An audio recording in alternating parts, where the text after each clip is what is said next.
Good morning everyone. आज हम देखेंगे चैप्टर 33 कीमोथेरेपी ऑफ ट्यूबरकुलोसिस। तो इसके पहले हमने चैप्टर 22 देखा था जिसमें हमने कीमोथेरेपी ऑफ माइक्रोबियल डिसीज देखा था। तो इसके आगे का पार्ट है कीमोथेरेपी ऑफ ट्यूबरकुलोसिस। तो पहले हम देख लेते हैं what is tuberculosis. Tuberculosis is an infectious disease caused by several species of mycobacteria। तो ट्यूबरकुलोसिस क्या है? ये इन्फेक्शियस डिसीज है जो कि वेरियस स्पीसीज और सेवरल स्पीसीज ऑफ माइकोबैक्टीरिया से होते हैं। It is a systemic disease, means ये वाया सर्कुलेटरी सिस्टम ये इन्फेक्ट करता है वेरियस ऑर्गन्स को। तो ये सिस्टमिक डिसीज है और इसका कॉमनेस्ट फॉर्म है जो कि ह्यूमंस में मिलता है वो है क्रोनिक पल्मोनरी ट्यूबरकुलोसिस, जिसे शॉर्ट फॉर्म में टीबी भी बोलते हैं। तो क्रोनिक पल्मोनरी ट्यूबरकुलोसिस ये सबसे कॉमनेस्ट इन्फेक्शन है जो कि माइकोबैक्टीरिया ट्यूबरकुलोसिस नाम का जो माइक्रो ऑर्गेनिज्म है उसके वजह से होता है। अब the chemotherapeutic agents use in the treatment of tuberculosis can be divided into two groups. तो जो कीमोथेरेपेटिक एजेंट्स है जो कि ट्रीटमेंट के लिए यूज होते हैं फॉर ट्यूबरकुलोसिस, इसमें दो ग्रुप आते हैं। तो पहला आता है standard drug use in the initial treatment. तो ये जो स्टैंडर्ड ड्रग है जो कि इनिशियल ट्रीटमेंट के लिए यूज किए जाते हैं, इसमें एग्जांपल है स्ट्रेप्टोमाइसिन, आइसोनिकोटिनिक एसिड हाइड्राजाइड जिसे आइसोनियाजाइड भी बोलते हैं, उसके बाद rifampicin, ethambutol, para amino salicylic acid and thiacetazone. तो ये स्टैंडर्ड ड्रग है जो कि इनिशियल ट्रीटमेंट में दिए जाते हैं। उसके बाद reserve drug used in resistant cases. तो जो माइक्रो ऑर्गेनिज्म है माइकोबैक्टीरियम ट्यूबरकुलोसिस, ये जब स्टैंडर्ड ड्रग को रेजिस्ट हो जाता है, मीन्स स्टैंडर्ड ड्रग वो बैक्टीरिया पे जब काम नहीं करते, तो ऐसे कंडीशन में दूसरे ड्रग देते हैं जिसे हम रिजर्व ड्रग्स बोलते हैं। इसमें आता है पैराजिनामाइड, इथायोनामाइड, कैप्रियोमाइसिन, कैनामाइसिन, वायोमाइसिन एंड साइक्लोसिरिन। तो ये रिजर्व ड्रग है, ये तभी दिए जाते हैं जब स्टैंडर्ड ड्रग जो है काम नहीं करते अगेंस्ट माइकोबैक्टीरियम और माइकोबैक्टीरिया स्पीसीज के। तो ये दो कैटेगरी है जो कि ट्यूबरकुलोसिस में यूज होती है। बट इसमें की जो फर्स्ट कैटेगरी है जिसे हम स्टैंडर्ड ड्रग्स बोलते हैं, ये मोस्ट फ्रिक्वेंटली यूज होने वाले और मोस्ट कॉमन ड्रग है। तो फर्स्ट हम चालू करते हैं स्ट्रेप्टोमाइसिन। तो ये फर्स्ट ड्रग है। तो ये ट्यूबरकुलोस्टैटिक एंड ट्यूबरकुलोसाइडल भी है। तो इससे पहले हमने स्ट्रेप्टोमाइसिन इसके पहले के चैप्टर में देखा था, तो उसमें हमने बोला था bacteriostatic as well as bactericidal भी है। तो ट्यूबरकुलोसिस जो है ये नथिंग बट माइक्रो ऑर्गेनिज्म ही है, बैक्टीरिया ही है।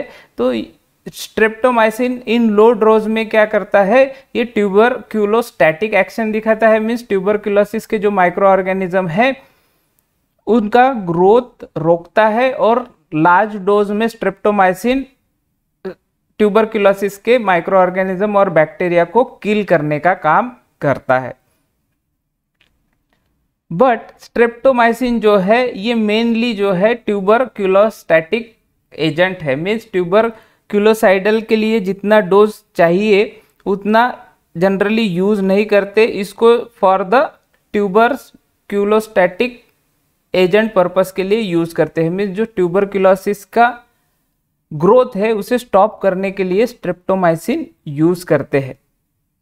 When streptomycin is used alone, permanent bacterial resistance occur within 3 to 5 months। तो ये इसका बहुत बड़ा प्रॉब्लम है कि स्ट्रेप्टोमाइसिन अगर ट्यूबरकुलोसिस के ट्रीटमेंट के लिए यूज किया गया और इसे सिंपली एक ही as a main drug use किया गया, तो ये बैक्टीरियल रेजिस्टेंट डेवलप करता है 3 to 5 मंथ्स में।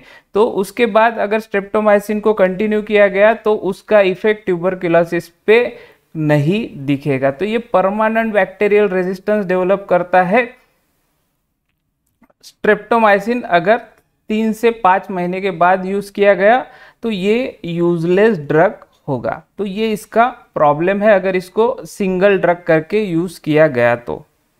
But when it is used in combination the development of resistance में be delayed for a year और मोर। तो स्ट्रेप्टोमाइसिन जो है ये कभी भी as a single drug use नहीं करना है, इसको कॉम्बिनेशन में यूज करना है, जिसके वजह से इसका रेजिस्टेंस जो है, रेजिस्टेंस का जो टाइम पीरियड दिया हुआ है 3 to 5 मंथ, ये डिले होके 1 ईयर और मोर हो जाएगा।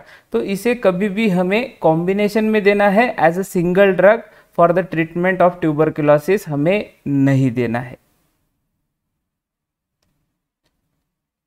इसके बाद दूसरा ड्रग है आइसोनिकोटिनिक एसिड हाइड्राजाइड, जिसे शॉर्ट फॉर्म में आईएनएच भी बोलते हैं और आइसोनियाजाइड भी बोलते हैं। It is most effective against mycobacterium. तो ये सबसे ज्यादा इफेक्टिव ड्रग है अगेंस्ट माइकोबैक्टीरियम स्पीसीज के, एज वेल एज ट्यूबरकुलोसिस जो होता है, जो बैक्टीरिया से होता है, माइकोबैक्टीरियम ट्यूबरकुलोसिस के अगेंस्ट ये बहुत ज़्यादा इफेक्टिव ड्रग है, जिसे हम आइसोनियाजाइड बोलते हैं। The drug acts only on organism in active state of division. तो ये जो ड्रग है ये तभी काम करता है जब जो माइक्रो ऑर्गेनिज्म और बैक्टीरिया जो है वो ग्रोथ फेज में है और डिवीजन फेज में है, मीन्स मल्टीप्लिकेशन फेज में ही ये बहुत अच्छा काम करता है। तो मैकेनिज्म ऑफ एक्शन हम देख लेते हैं। It inhibit phospholipid formation and damage the cell membrane of tubercular bacteria. तो ट्यूबरक्यूलर बैक्टीरिया में जो सेल मेम्ब्रेन होता है वहां पे जो फॉस्फोलिपिड फॉर्मेशन और फॉस्फोलिपिड सिंथेसिस होता है उसको इनहिबिट करने का काम हमारा ड्रग आइसोनियाजाइड करता है, जिसके वजह से जो सेल मेम्ब्रेन है वो डैमेज हो जाती है और उसके वजह से बैक्टीरिया जो है वो किल हो जाता है। The another possible mechanism is chelation of divalent cation essential for bacterial metabolism. तो ये भी हम प्रीवियस चैप्टर में देख चुके हैं। टेट्रासाइक्लिन ऐसा काम करता है, तो सेम आइसोनियाजाइड भी क्या करता है, जो इसेंशियल कटायंस होते हैं जो बैक्टीरिया के मेटाबॉलिज्म के लिए जरूरी होते हैं, उसके साथ आइसोनियाजाइड क्या कर लेता है, चिलेट फॉर्म कर लेता है। और ये चिलेट फॉर्म करने के वजह से जो इसेंशियल कटायंस है वो बैक्टीरिया के मेटाबॉलिज्म में पार्टिसिपेट नहीं हो पाते और बैक्टीरिया को अवेलेबल नहीं हो पाते, जिसके वजह से बैक्टीरिया फाइनली किल हो जाता है। और ये जो ड्रग है आइसोनियाजाइड ये अपना बैक्टीरियोसाइडल इफेक्ट दिखाता है। It also exhibits the ability to suppress the formation of DNA. तो बैक्टीरिया में जो डीएनए है उसका फॉर्मेशन को सप्रेस करने का भी एबिलिटी आइसोनियाजाइड में है। It is if it is used alone the mycobacteria can develop resistance to isoniazide very rapidly। तो इसका भी प्रॉब्लम सेम है, अगर इसको as a single drug use किया गया तो जो माइकोबैक्टीरिया है वो इजीली इसका रेजिस्टेंस डेवलप कर लेगा, मीन्स माइकोबैक्टीरिया पे ये ड्रग जो है कुछ समय बाद कुछ भी काम नहीं करेगा, क्योंकि माइकोबैक्टीरिया म्यूटेट हो जाएगा और वो अपना एक डिफेंस मैकेनिज्म बना लेगा, जिसके वजह से आइसोनियाजाइड उसे कुछ भी हार्म पहुंचा नहीं पाएगा और किल कर नहीं पाएगा। तो ये प्रॉब्लम आइसोनियाजाइड के साथ भी है कि भाई जो माइकोबैक्टीरिया है आइसोनियाजाइड के अगेंस्ट रेजिस्टेंस बहुत जल्दी डेवलप कर लेता है। It is use both in the treatment of active tuberculosis and usually in chemoprophylaxis of tuberculosis. तो आइसोनियाजाइड जो है ये एक्टिव ट्यूबरकुलोसिस के लिए भी एज अ ट्रीटमेंट हम यूज कर सकते हैं इन अ कॉम्बिनेशन, और इसके अलावा कीमोप्रोफाइलेक्सिस ऑफ ट्यूबरकुलोसिस में भी यूज कर सकते हैं। अभी कीमोप्रोफाइलेक्सिस ऑफ ट्यूबरकुलोसिस क्या है कि भाई हम जो है जो भी पेशेंट है उसे हम और जो भी डॉक्टर है उसके पास जो भी पेशेंट आता है उसे एज अ प्रिवेंटिव मेजर करके आइसोनियाजाइड ड्रग डॉक्टर प्रिस्क्राइब करता है, जिसके वजह से इन फ्यूचर उसे ट्यूबरकुलोसिस ना हो। उसके बाद एडवर्स रिएक्शन हम देख लेते हैं। तो फर्स्ट है इंटॉलरेंस। बहुत से पेशेंट को आइसोनियाजाइड जो है सूट नहीं होता है, जिसके वजह से उन्हें भी स्किन रैशेस, डर्मेटाइटिस, इसके पहले के पार्ट में हमने ये चीज़ें भी देख चुके हैं कि भाई इंटॉलरेंस के वजह से कौन सी रिएक्शन होती है। तो आइसोनियाजाइड कुछ पेशेंट को सूट नहीं हुआ तो उनमें भी स्किन रैशेस हो जाएगा, उसके बाद डर्मेटाइटिस हो जाएगा, ये सब चीज़ें उनमें दिखता है। और कुछ कुछ कंडीशन में एनाफाइलेक्टिक शॉक्स भी उन्हें हो सकते हैं। उसके बाद पेरिफेरल नर्वस सिस्टम पे इसका एडवर्स इफेक्ट क्या है वो हम देखते हैं। The drug causes peripheral neuritis leading to anaesthesia and burning pain. तो ये जो ड्रग है ये क्या करता है, पेरिफेरल नर्वस सिस्टम जो है वहाँ पे इन्फ्लामेशन प्रोड्यूस करता है, स्वेलिंग प्रोड्यूस करता है, जिसके वजह से पेरिफेरल नर्वस सिस्टम जो है ये प्रॉपरली काम नहीं कर पाती।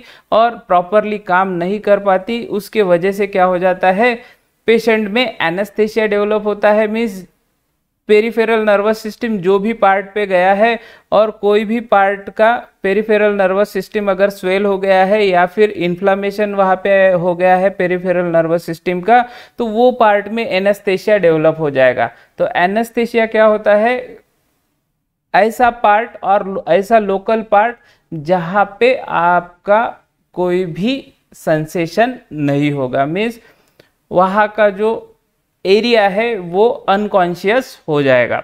तो ये चीज होता है जब भी इसका एडवर्स इफेक्ट दिखता है, आइसोनियाजाइड का एडवर्स इफेक्ट दिखता है ऑन पेरिफेरल नर्वस सिस्टम, तो वो प्रोड्यूस करेगा पेरिफेरल न्यूराइटिस, जिसे हम inflammation of peripheral nervous system बोलेंगे, जिसके वजह से पेरिफेरल नर्वस सिस्टम प्रॉपरली काम नहीं करेगा और उसके वजह से एनेस्थेसिया भी हो सकता है और बर्निंग पेन और जलने जैसा दर्द होने लगेगा।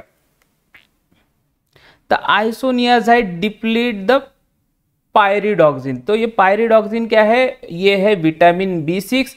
तो आइसोनियाजाइड क्या करता है, पायरिडॉक्सिन जो है पेशेंट के बॉडी के अंदर उसे बाहर निकालने का काम करता है और उसका जो विटामिन B6 का लेवल है उसे कम करने का काम आइसोनियाजाइड करता है, जिसके वजह से पेरिफेरल न्यूराइटिस होता है और कभी कभी एनीमिया भी हो जाता है। तो मेन ड्रॉबैक जो है आइसोनियाजाइड का कि ये पेरिफेरल न्यूराइटिस प्रोड्यूस करता है bye depleting the vitamin B6 और पायरिडॉक्सिन। तो जैसा ही विटामिन B6 का डिफिशियंसी हो जाएगा उसके वजह से पेशेंट को पेरिफेरल न्यूराइटिस हो जाएगा और कभी कभी एनीमिया भी हो सकता है, मीन्स रेड ब्लड सेल जो है पेशेंट के अंदर के वो भी कम हो सकते हैं।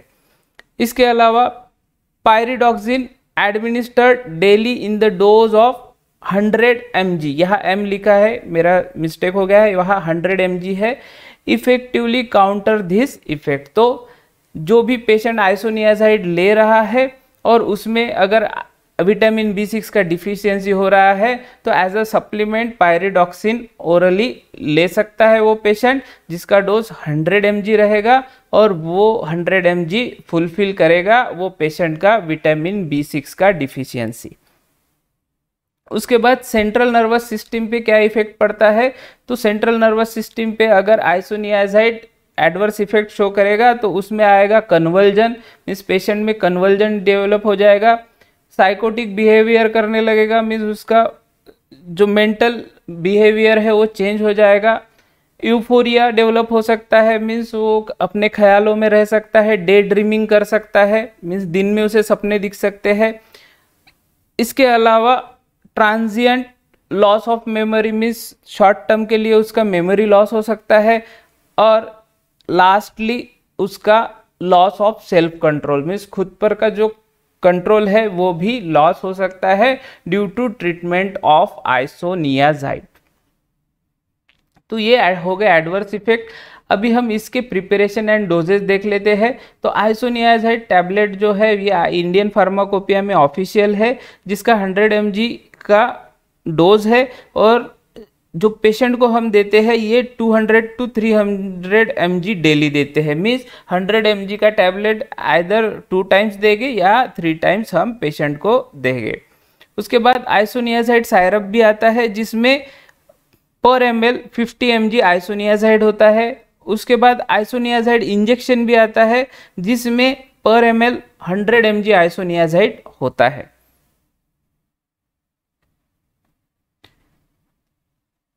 सॉरी, ये स्लाइड फिर से बन गया है। उसके बाद थर्ड ड्रग है रिफैम्पिसिन।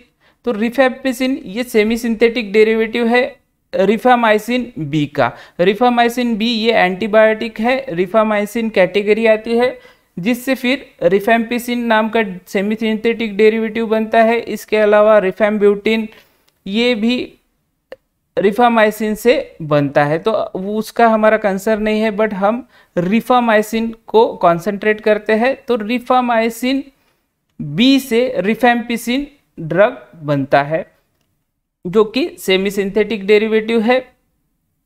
ये मोस्ट इंपॉर्टेंट ड्रग है और ये बहुत ही ज़्यादा इफेक्टिव है माइकोबैक्टीरियम ट्यूबरकुलोसिस बैक्टीरिया के अगेंस्ट। तो ये ड्रग ऑफ चॉइस है for the treatment of tuberculosis. It is effective against tubercular bacilli resistant to standard chemotherapeutic agent. तो ये जो रिफैम्पिसिन है ये ऐसे ट्यूबरक्यूलर बैसिलाई के अगेंस्ट इफेक्टिव है जो कि प्रीवियसली कोई ड्रग को रेजिस्टेंट हो चुके हैं और कोई स्टैंडर्ड केमोथेरेपिटिक एजेंट को रेजिस्टेंट हो चुके हैं। मीन्स इसके पहले के हमने देखे थे स्ट्रेप्टोमाइसिन आइसोनियाजाइड, उसको अगर माइकोबैक्टीरियम ट्यूबरकुलोसिस ये बैक्टीरिया रेजिस्ट हो गया तो उसके अगेंस्ट रिफैम्पिसिन बहुत अच्छा काम करेगा। It is bactericidal and act against both intra and extra cellular organism. तो ये बैक्टीरिसाइडल इन नेचर है, मीन्स ये माइकोबैक्टीरियम ट्यूबरकुलोसिस जो बैक्टीरिया है उसे किल करने का काम करता है, और सेल के अंदर हो या सेल के बाहर हो ये दोनों के अगेंस्ट एज अ बैक्टीरिसाइडल बहुत अच्छे से काम करता है।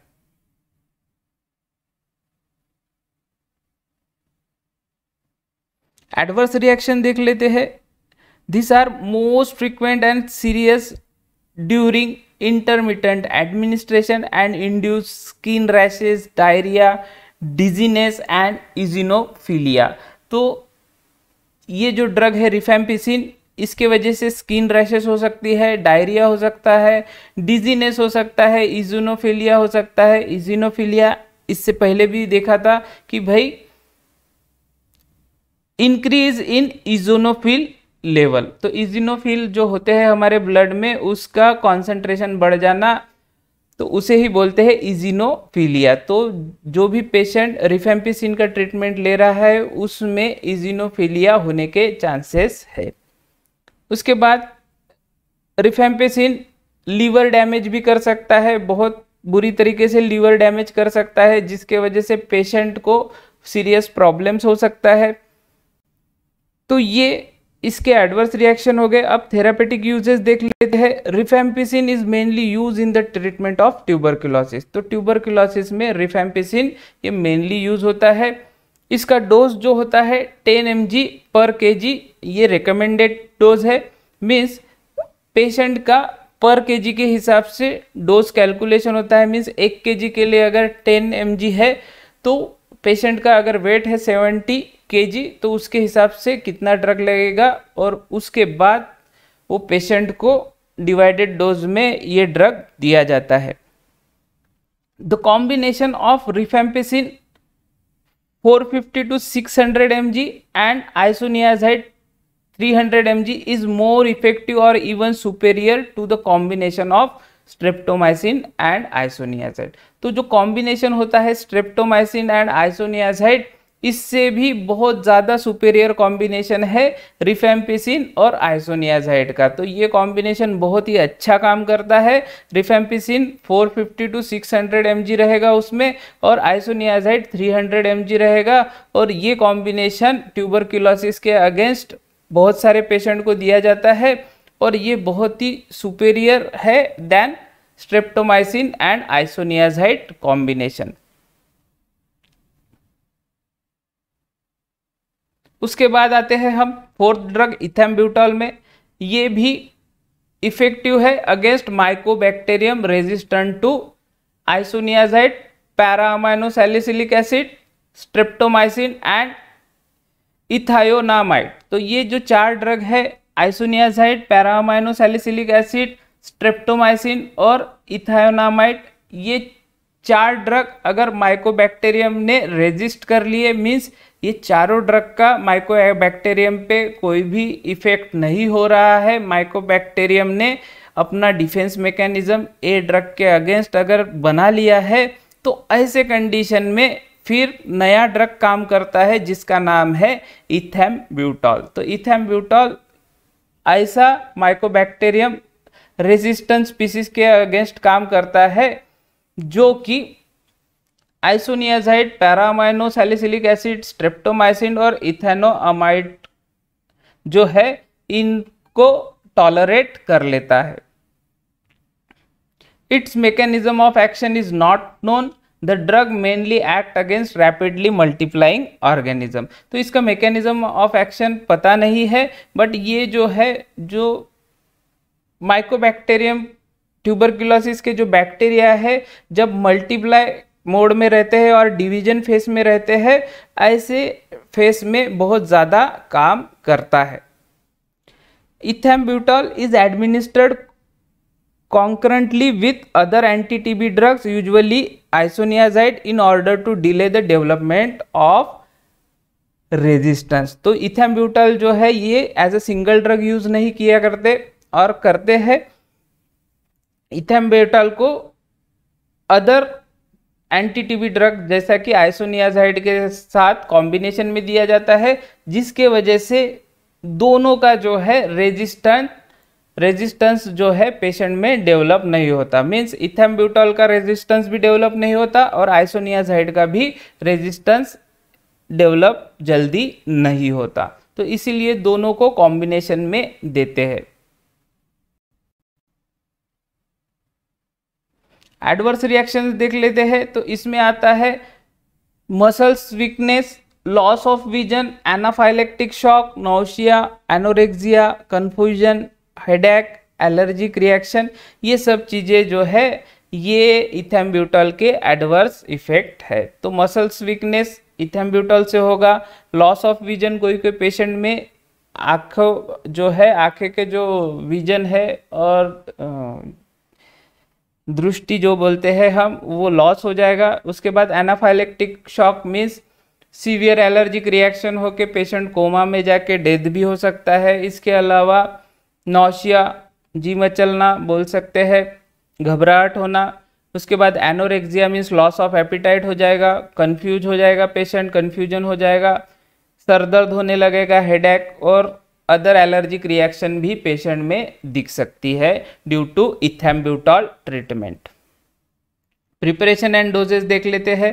तो इथैम्ब्यूटॉल जो है 25 mg पर kg जो है ये पेशेंट को दिया जाता है फॉर 8 to 12 वीक। तो 8 से 12 वीक के लिए इथैम्ब्यूटॉल 25 mg पर kg के हिसाब से पेशेंट को दिया जाता है 8 to 12 वीक्स के लिए। उसके बाद 15 mg पर kg पर डे के हिसाब से इथैम्ब्यूटॉल वो पेशेंट को कंटिन्यू किया जाता है। तो ये इसका प्रिपरेशन है और डोज है।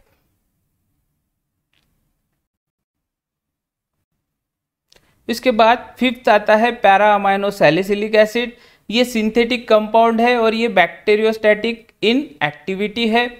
ये लेस पोटेंट है आइसोनियाजाइड से और स्ट्रेप्टोमाइसिन से, hence it is not much useful when used alone. तो ये बहुत ही लेस पोटेंट है आइसोनियाजाइड और स्ट्रेप्टोमाइसिन से, इसलिए इसको कभी भी एज अ सिंगल ड्रग और अकेले में यूज नहीं करते for the treatment of tuberculosis.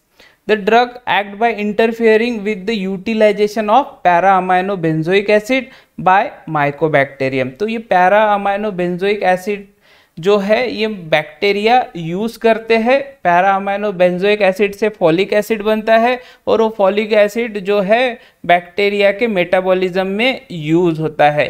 तो ये जो ड्रग है पैरा अमाइनो सैलिसिलिक एसिड, ये क्या करता है, इंटरफेयर करता है utilization of para amino benzoic acid में, जो कि बैक्टीरिया यूज करता है for synthesis of folic acid. तो फोलिक एसिड बनाने के लिए जो para amino benzoic acid mycobacterium use करता है, उसमें ये ड्रग इंटरफेयर करता है, जिसके वजह से बैक्टीरिया का ग्रोथ जो है वो स्टॉप हो जाता है, और इस वजह से पैरा अमाइनो सैलिसिलिक एसिड अपना बैक्टीरियोस्टैटिक एक्टिविटी दिखाता है। तो ओरल एडमिनिस्टर्ड ये ड्रग किया जाता है और ये बहुत ही जल्दी एब्जॉर्ब हो जाता है from GI tract. 50 to 60% drug जो है ये प्लाज्मा प्रोटीन से बाइंड होता है, उसके बाद ये डिस्ट्रीब्यूट होता है पूरा बॉडी फ्लूइड में, और फाइनली जो है ये लीवर में अगर गया तो मेटाबोलाइज होता है बाय एसिटाइलेशन, और जो मेटाबोलाइट है ये यूरिन से एक्सक्रीट हो जाता है। तो इस तरीके से पैरा अमाइनो सैलिसिलिक एसिड हमारे बॉडी से और पेशेंट के बॉडी से बाहर निकलता है। एडवर्स रिएक्शन देख लेते हैं, तो इसमें आता है skin rashes, low grade fever, eosinophilia, ये इसके एडवर्स रिएक्शन है। मीन्स जो पेशेंट को ड्रग सूट नहीं होता और पेशेंट उसे टॉलरेट नहीं कर पाता, उसमें ये चीज़ें दिखती है। इसके अलावा गैस्ट्रिक इरिटेशन जो है ये मोस्ट कॉमन साइड इफेक्ट है पैरा अमाइनो सैलिसिलिक एसिड का। इसके अलावा anorexia, nausea, epigastric burning and diarrhoea भी इसमें दिखता है, जो भी पेशेंट इसे एज ए ट्रीटमेंट लेता है।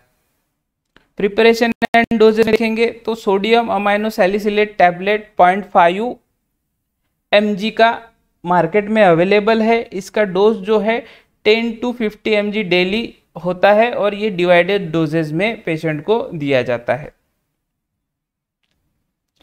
उसके बाद among isoniazid, para amino salicylic acid and streptomycin, अगर हम ये तीनों को कंपेयर करते हैं तो सबसे जो टॉक्सिक ड्रग जो है वो है पैरा अमाइनो सैलिसिलिक एसिड। इसके अलावा ये लेस इफेक्टिव है और बहुत ज़्यादा एक्सपेंसिव भी है, तो ये कोई भी एंगल से एज कंपेयर टू आइसोनियाजाइड और स्ट्रेप्टोमाइसिन से बेटर नहीं है, इसलिए इसको बहुत ही कम for the treatment of tuberculosis use किया जाता है। उसके बाद आते हैं 6th ड्रग जो है थायाएसिटाजोन।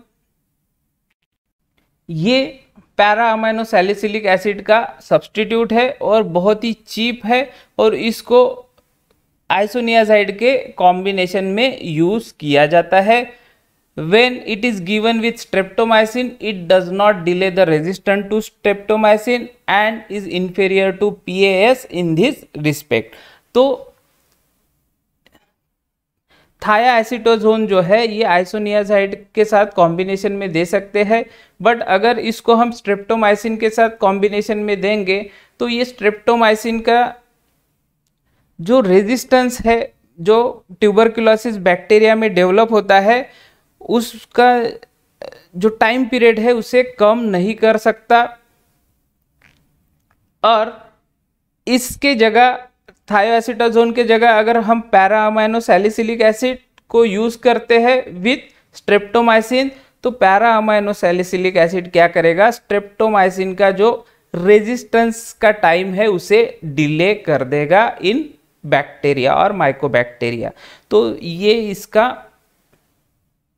प्रॉब्लम है विथ स्ट्रेप्टोमाइसिन। मीन्स स्ट्रेप्टोमाइसिन के कॉम्बिनेशन के साथ स्ट्रेप्टोमाइसिन के साथ थायाएसिटाजोन हम कंबाइन कर सकते हैं, बट स्ट्रेप्टोमाइसिन का जो रेजिस्टेंस डेवलप होता है माइकोबैक्टीरियम में, वो उसमें जो टाइम लगता है वो डिले नहीं कर सकता थायाएसिटाजोन, जबकि पैरा अमाइनो सैलिसिलिक एसिड वो टाइम डिले कर सकता है।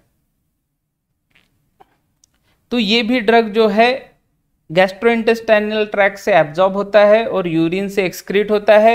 इसके साइड इफेक्ट में एनोरेक्सिया आता है, नौशिया, वोमिटिंग आता है। सीरियस टॉक्सिक इफेक्ट में एनीमिया आता है, अग्रेनुलोसाइटोसिस आता है, damage to kidney and liver इसका आता है। मीन्स एनीमिया डेवलप हो जाएगा, agranulocytosis means white blood cell जो है उसका कॉन्सेंट्रेशन कम हो जाएगा, जिसकी वजह से पेशेंट को अदर इन्फेक्शन बहुत जल्दी हो जाएंगे, और फाइनली किडनी और लीवर भी डैमेज हो सकता है। तो ये इसके साइड इफेक्ट है। इसके बाद इसका जो डोज है ये डेली डोज 150 mg का है विथ आइसोनियाजाइड। तो जो मार्केट में टैबलेट अवेलेबल है उसमें थायासिडाजोन जो है वो 50 mg होता है और आइसोनियाजाइड 100 mg होता है। तो हमें जो थायासिडाजोन का जो डोज है डेली डोज वो 150 mg कंप्लीट करना है पेशेंट के अंदर। तो एक टैबलेट में 50 mg है, मीन्स वो पेशेंट को हमें 3 टैबलेट्स पर डे देनी है, जिसके वजह से 150 mg का डोज जो है थायासिडाजोन का वो कंप्लीट हो जाएगा। तो यहाँ पे हमारा चैप्टर 33 खत्म हो गया, chemotherapy of tuberculosis. If you like the video then share करिए, सब्सक्राइब करिए मेरे चैनल को। Thanks for watching, God bless you.